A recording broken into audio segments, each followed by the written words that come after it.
Hey y'all, it's David and Austin here. David, Austin, obviously. But we're doing the question and answer. This time we're doing questions from David's sermon on the beginning of Acts 18 this past Sunday. So if you haven't watched it yet, probably pause this video and go check that one out.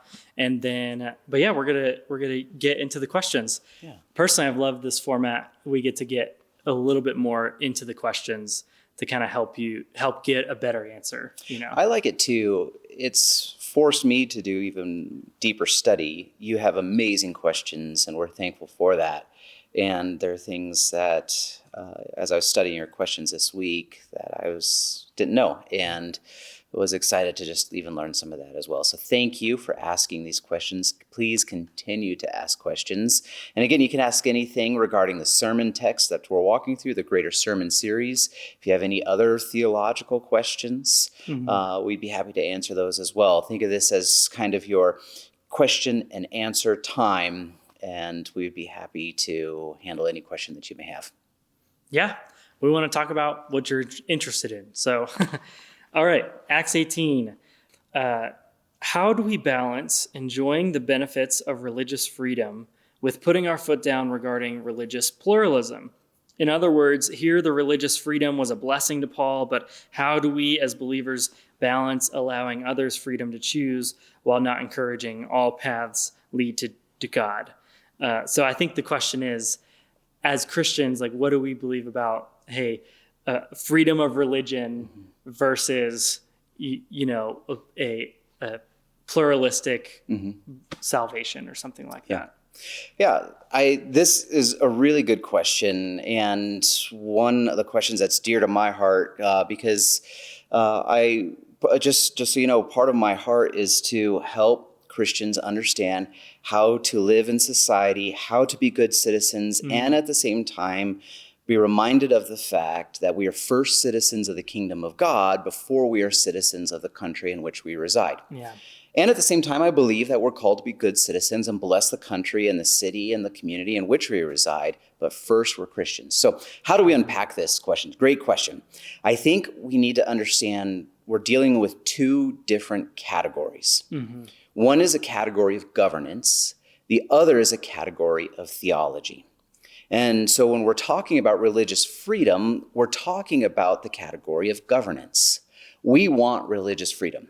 We want religious freedom all over the world. Why? Because that allows us to be able to share Jesus Christ. Yep. Now, religious pluralism, that pluralism is the key word. Right. Because that is the word that theologically means that all paths lead to God, right? All paths lead to heaven. And we don't teach that at all. As Christians, we teach exclusivity. Jesus is the only way to God, right? Jesus is the only way to have salvation. Jesus is the only way. And we teach that as Christians. So we can do both. We can affirm and support religious freedom, and we should defend that. We should defend everybody's ability to believe what they want to believe. That is a very good thing, and we should defend that. And at the same time, we are not saying that because you were defending your right to believe what you want to believe, that what you want to believe is right. That we got to remember that religious freedom also gives us the ability to say, ooh, what you're believing is not truth, right? What you're believing is not the way. Only Jesus is the way. So we can operate in the governance side of things, seeking religious freedom, and at the same time, we can stand strong theologically and biblically representing that truth in whichever world we're in. I think that was perfect. All I can think of to add to that might be that if you just look at Jesus' teachings, if you look at the Great Commission, we're never commanded like Muhammad commanded Muslims to enforce our beliefs on other people. Like that is not a part of the Great Commission or anything that we see Jesus doing.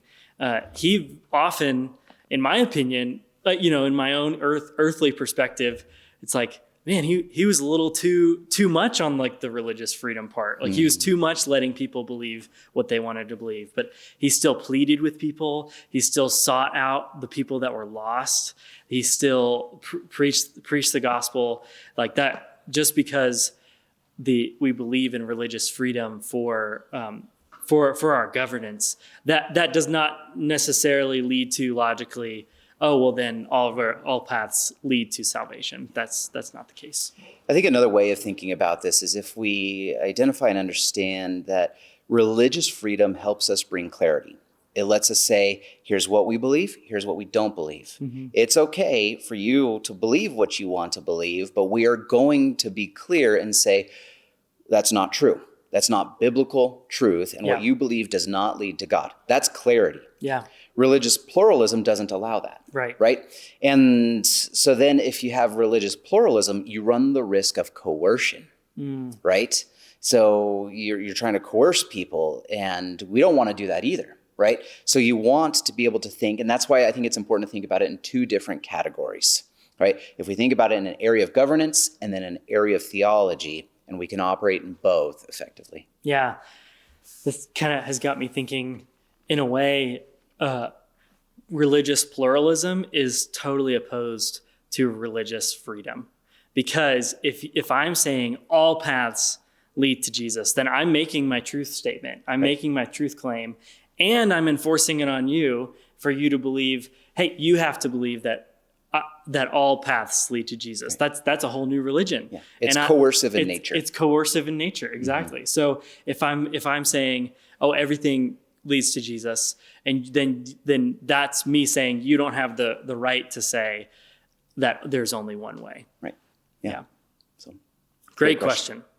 If you're not a part of Harvest and you just stumbled across this video, great. We would love to be a community where God ministers to you. So there would be information on our services and how to get in touch with us below. And if you have more questions, feel free to send them in. This has been really fun. Yeah, send them in. Load us up. We're ready. All right. See you later. God bless. Love you guys.